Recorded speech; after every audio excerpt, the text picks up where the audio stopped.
Hello and a very warm welcome to Quews.news, the first TV channel by overseas Pakistanis in English from London. Today we are starting the first of the series of weekly programs on election 2024 and what is to unfold for Pakistan and its democracy. We will be inviting a number of senior analysts, politicians, strategists, and ordinary people to get their opinion because we believe in thinking positive and bringing Pakistan to its glory. And we believe the only way a country, a society, a nation, and the world probably can progress is through democracy, and elections are pivotal to that. Today, we have a number of guests. Some of them will be online on a video link. And we have a very esteemed guest today, Hamid Khan Al-Mashriqi, who is a very well-known senior journalist and analyst who has kindly come to our studio. So very warm welcome, Hamid. My pleasure. Thank you. Thank you. It is really a pleasure. Yeah, pleasure. It has been, I was speaking to you earlier, it has been absolutely a pleasure and delight to have you. We have discussed briefly, but it will be very, very important for us to understand whether election happening or not. Oh, it's $1 million question. But I would say election are going to be held, but it might be delayed for another 2 to 3 months from the January deadline. There is only one reason behind it, and that is that they're making an excuse of weather. Like Maulana Fazlur Rahman have clearly said that he doesn't mind. I mean, we know there are other reasons that, their political capital has been very badly damaged, whatever the reasons, but they want to regain their political capital against PTI and against Imran Khan's narrative. But I believe that we must rely on the statement of Election Commission of Pakistan. We should do our preparation for elections. And again, there are quite fair chances that Election Commission would be able to do the election by the end of January or February. But there is no way that there can be a longer delay on election, maybe 1 or 2 months more, but not more than that. Do you think Election Commission is operationally ready to conduct the election in January or February? I would like to recall the statement of the current Chief Election Commissioner when he gave in April 2021 when Imran Khan's government there was a no confidence motion against Imran Khan, and they said that we need only 7 months to do the elections while the Constitution allows them only 90 days. So they asked 4 months more. Mm-hmm. They've got over 2 years almost by the time, almost 2 years. So they must be ready. They have no excuse. And then again, just in recent past, when the KPK and Punjab Assembly's elections were due, and they again said that they will be ready by the mid of October, by the 8th October, even they gave the date. So I think that excuse cannot be justified, even if they say that. Constitution does not allow anyone to change the date of election or go beyond the 90 days limit. I mean, this is already gone beyond the limit because of the delimitation of the new constituencies. But I mean, all the excuses is run out now. I mean, I would say that Election Commission have used all the options. Now they have to come up with a full preparation, and it's not a big rocket science. They have enough resources, they have enough money, they have enough manpower, and Constitution give them so much power to use any institution, any government departments or anything what they want to bring the fair and just elections. Well, it appears that the fulcrum of power in Pakistani politics keeps shifting from the politicians to the judiciary to army, and it appears it's resting on the Election Commission. If my math is clear, as you rightly said, earlier 2021, and about 6-7 months were asked by the Election Commission, and it's been more than 2 years. But do you think that there is actually a will by the people who really matter? And you know what I mean. More than the will, it's the compulsion now. Mm-hmm. It's the situation. It's the circumstances which are enforcing them to do it. I mean, nobody wants to share their power. We have seen our caretaker ministers, don't want to name them, in Punjab and KPK, the way they are exploiting and misusing their powers. They knew that they are only here for 90 days. So whatever the extra grace period they are getting, they are exploiting it. And we would see their scandals of corruption once the new government will be here. So this is the tragedy. I mean, it's a human nature. And unfortunately, in Pakistan, everybody, whosoever, whatever power they get, they misuse it, jeopardize it, and exploit it. We have seen it. I mean, I gave an example. I shouldn't say that, but even a PN of a Supreme Court have sometimes more power than the commissioner sitting in any major city. We have seen that, and that is the tragedy. So, I mean, I believe that the people, or I should say, as you said, the people who matter or who are taking the decision, they need to listen to the voices of the people. They need to understand the pulse of the people. It is already getting too late. If there will be a reaction, if there will be any further delay. And looking at the global situation, there is no chance they should delay it any more than whatever the constitution allows them. Okay. The telling lesson of the history is that nobody learns a lesson. And this is really unfortunate. On that juncture, I would like us to listen to Mr. Shaukat Piracha, who is a very senior analyst and journalist from Islamabad, who has kindly joined us. And we very warmly welcome you, Mr. Piracha. We were discussing with Hamid earlier on and about basically the fate of Pakistani election 2024. And we were wondering, what are your views on that? Thank you very much. And my best wishes for the venture that you are in at the moment. Pakistan is a democracy. Time and again, Pakistan system has been tested back to democracy whenever democracy was derailed in Pakistan. So elections are very important for any democracy, whether it's in Pakistan or in the context of any other functional democracy. Having said that, the Constitution of Pakistan provides certain framework in which the elections have to be held. Notwithstanding what happened with the elections of Punjab and KP, we are now gearing up for upcoming election, general election, I mean both for the National Assembly as well as for the provincial assemblies. And the Election Commission of Pakistan, which is the responsible body for conduct and organization of elections as per Pakistan's Constitution, Article 218, it has given a week, which is last week of January 2024. So we look forward that the Election Commission of Pakistan will fulfill its constitutional obligations and responsibilities, and it will hold elections in the promised last week of January. And political parties are also gearing up now. People's Party is on the forefront. People's Party on everyday basis. Even today, Chairman People's Party Bilawal Bhutto Zardari stressed that the election should be held. We also heard from PMLN chief Mia Muhammad Nawaz Sharif that he is coming back to Pakistan, and probably yesterday was his last day in his office in London, and he will be going on a journey which will ultimately pave the road for election before. So I do not have any evidence or circumstantial evidence to say that election will not be held. On the other hand, I have plenty of evidences, statements, announcements, pronouncements by the relevant authorities that election will be held.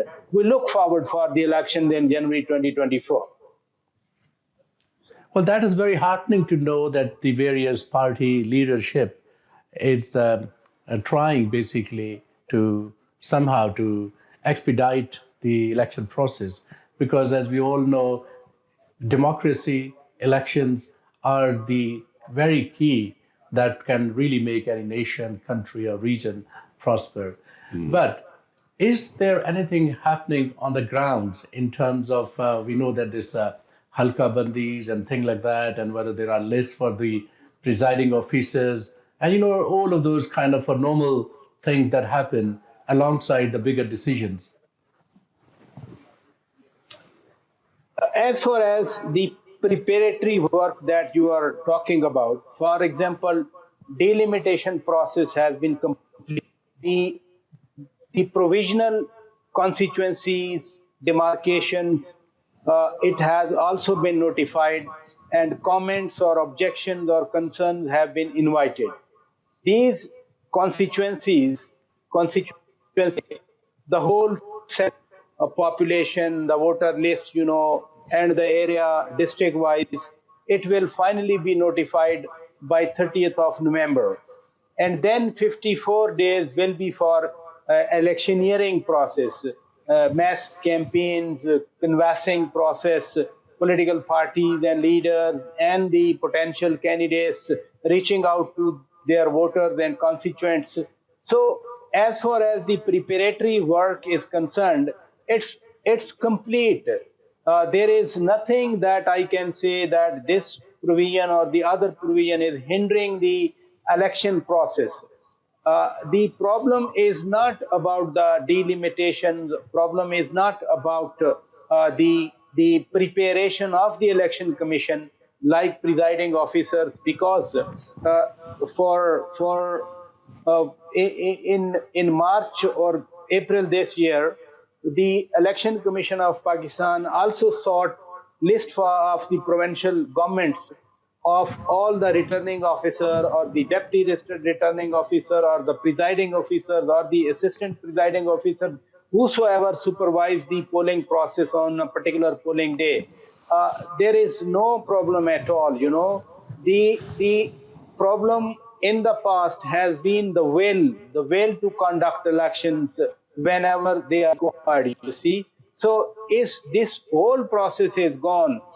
We know winter is harsh in some of parts of Pakistan, in the northern Pakistan, I mean. But it cannot stop the people. It would not stop the people for going out and voting in favor of their candidates. In Pakistan, politics is a festivity, Polling day is like a festivity, a big gathering, big banner, then posters. People are carrying placards, So it's not dull. Last year, I was in United States. I was covering their congressional elections, which are called the midterm elections. The activity that I saw there on polling day or a week before polling, our activity is filled with more enthusiasm. It's more energy that we put in politics. As I'm telling you, that the political activity is kind of a festivity, and it culminates on a polling day. Long queues. We are a big country. We have a big population, 245 million people.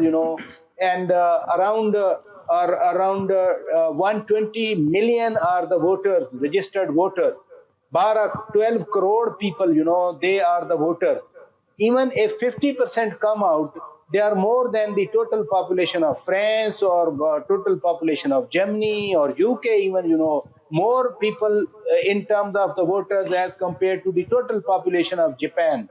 So it will be a great activity whenever the election date is announced and the elections are held on that day. Oh, thank you. That's a very good analysis. And I think I like your analogy to the number of voters in Pakistan to a number of democracies in the world, including European. And I think it's very important that people need to feel that they have a say in the affairs of the state, affairs of the country, and the only determinant of that is the election and due process. I'm just sidetracking on this line of conversation we're having. And it's about the Pakistan Army, which has been a very important actor. I'm not talking about politically, but also in helping the elections. There were times that Pakistani Army also helped election, especially in the hard northern areas. So do you think at this juncture, Pakistan Army would also play its role? Should the interim government call them in?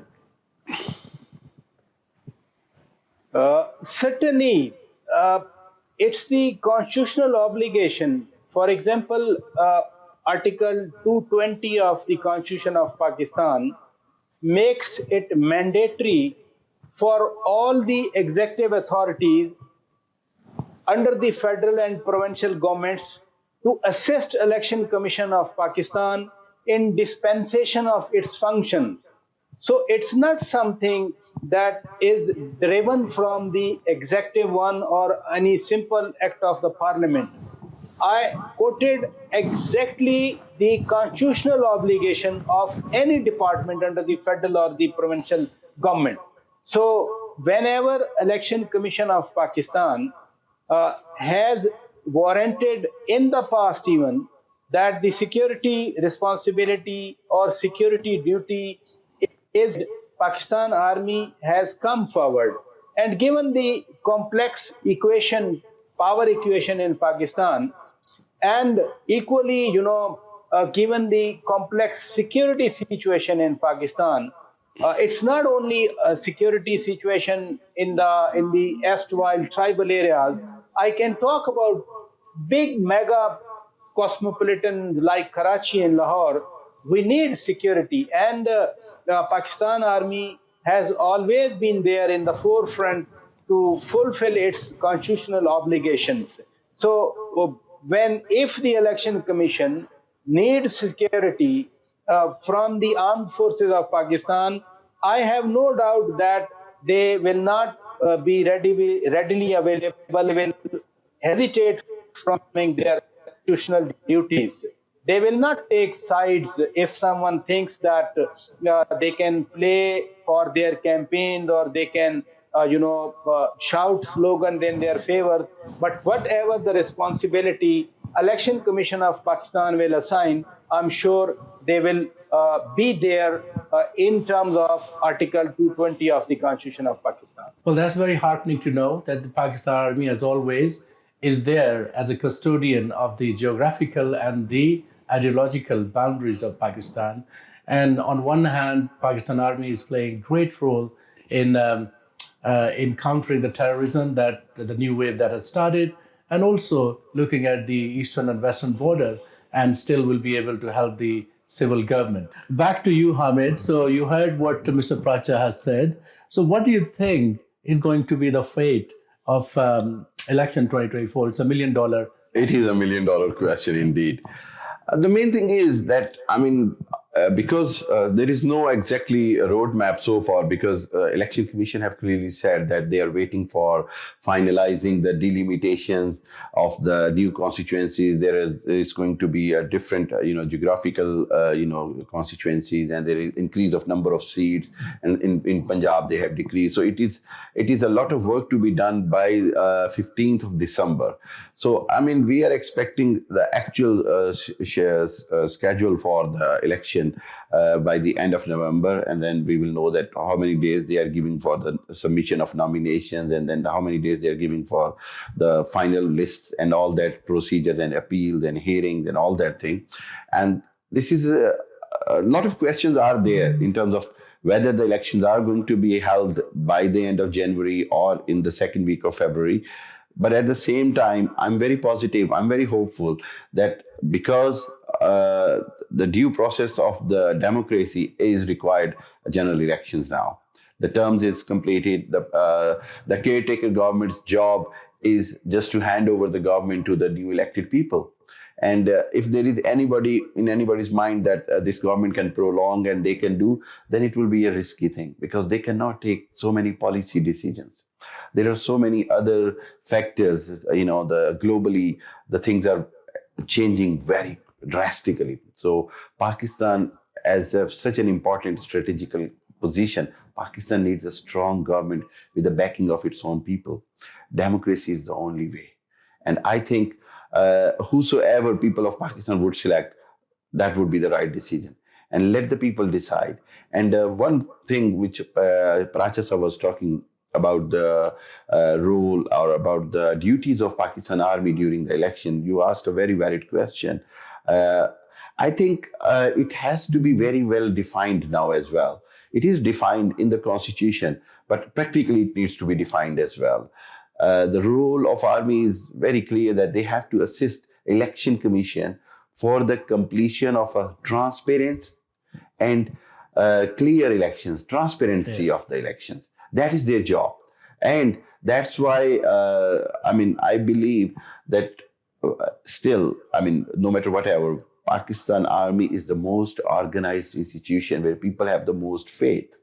So if an army man is standing there and the voting is going on, then they know that there will be a much less chances of any kind of rigging or any kind of, false voting or anything. So I believe that as long as the army will be doing their duty, it will be much more helpful. It is very much important for the Pakistani election process, because if we take the role out of army in the elections, there will be so many conflicts, there will be so many chaos. So I think first election must be held as soon as possible. We have already delayed Punjab and KPK elections. Our constitution was saying different. Verdict of the judgment of the court was assisting it. But whatever happened, we are at the stage now. We are going ahead for the general elections. It must be done within time, as soon as possible. And caretaker government should make it more clear. Should make it more clear to the political parties. And all the due process, whatever the responsibility of the election commission is, must be completed as soon as possible. Okay, thank you very much. Well, as we discussed earlier, Pakistan is in a very important juncture, geographically, strategically, politically, and especially the way things are unfolding in the world with the Ukraine war, and today a new war started in Israel and in Hamas. So Pakistan being one of the largest populated Muslim country with a nuclear power, with about 1 million man army, is going to be an important factor in the world. Definitely. And I think if you have an elected government, you have a much more powerful voice in the world. But do you think there are think tanks in Pakistan who are thinking in the line that we are thinking? Yes, definitely. Every passing day, the think tanks are understanding even more clearly that any temporary arrangement is not going to help in terms of economy, in terms of economic situation in Pakistan. And I always say that the economic stability is attached to the political stability. And the only way to achieve the political stability is the election, due process of election. And I believe that, as you have said, that at the moment, all over the world, the situation is getting critical. It's a high, high tension times in terms of situation in Middle East, in terms of situation in Ukraine, in terms of situation in Africa. So situations is getting, change every day. Americans and other European countries are talking about expansion of NATO. And on the other hand, Russia and China have clearly called it a provocation. So we have to see. The good thing is that Pakistan foreign policy is defined on its own interest now. It needs to be. Pakistan cannot be the part of any group or any, Cold War situation. So I think let the new government decide very critical decisions. They will have a backing of the people of Pakistan. And one very important thing as well, in terms of internally, that Pakistan Senate, half of the Senate term is completing in March. So it has to be the elections so that the half of the senators will be elected by the new National Assembly and provincial assemblies. There will be a big constitutional crisis in Pakistan. We have already seen that it had never happened that the president have completed its term but continue as the president, because there is no other legislative institution to reselect a new president. So we have one thing going on there. We cannot, risk of half Senate. Then it will be very risky for the stability of the government and the future of the democracy. Yeah, no, definitely. And I think a lot of democracy in the world, especially the American democracy, they understand the value of the Congress and the Senate. Yeah. And I think we have kind of a hybrid half model that American have. And I Exactly. think they will be very concerned if there is a constitutional vacuum, so to say. But I was just wondering, is there a method to the madness? And is there some kind of a martial law? These are the heralds of the martial law, because there are people who are still very, very skeptical. I agree with you, Dr. Sale. I agree with you. I mean, as one of the writers said, that you cannot predict martial laws, even a night before. Yeah. When Prime Minister Zulfikar Bhutto's government was dismissed and martial law took over, one night before, I have read in a book and I know from facts that General Ziaul Haq was saying to him that I am loyal to you and I will be with you even if I have to do anything for you. A night before he imposed martial law. So that is the history of Pakistan. But I think the army and the establishment have learned it. Yeah. That martial laws or dictatorship did not give any good to Pakistan, didn't do anything better for Pakistan. Now, in advanced media, in social media, public awareness, all over the world, even it is hard for the countries like America and Europe and others to support Pakistan's dictatorship, any kind of dictatorship. They took advantage of dictatorship in Russia, in Afghanistan war. It was easy for them to deal with only one person and do whatever they wanted. After 9/11, it was easy for them to deal with Pervez Musharraf because again, one martial law, one person dealing with him. Now, if they try to do the same thing, or if they will ever think to support martial law, there will be a big reaction from the modern world as well. And that is the same thing which is going on in the minds of establishment, that it is not easy to get the support from the international world if they impose any kind of martial law. That is one of the big hurdles. And I would say it's a safety valve. On the other hand, awareness of the people of Pakistan. On the other hand, I would say the strongness or the strengthening of the democratic parties in Pakistan. We have seen in last 2 years, that the public have come out. That is the biggest sign. It had never happened like that. I mean, no matter whatever you say, but Imran Khan's marathon of so many jalsas and meetings and rallies have given a very great message to the nation that we are a democratic nation. We will continue with it. No matter whatever happens, we believe in democracy. And I think it will be very unwise for anybody to think that there is any chance of martial law in Pakistan now. Yeah. No, excellent. That's very good. I think the most important thing is to understand that the people of Pakistan, they're very pro-democratic. Of course. Pakistan is not a country where monarchy or dictatorship can go very, very long. Absolutely. And also, there is a fallback. There is a consequence of this political drama that unfolded with the unheard, unprecedented events, especially somebody like Imran Khan and his party. I think the ultimate casualty is the people of Pakistan with the inflation.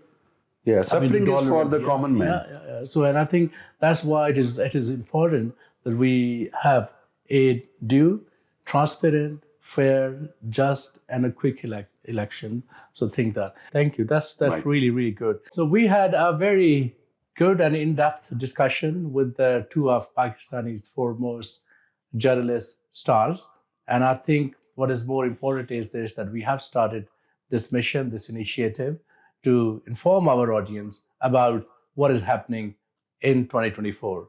So the drumbeats of the election have started drumming, and we must take this bugle on, because that is the only way that Pakistan can progress. Think positive and go for the election and give your vote to the right candidate that you think deserves your vote.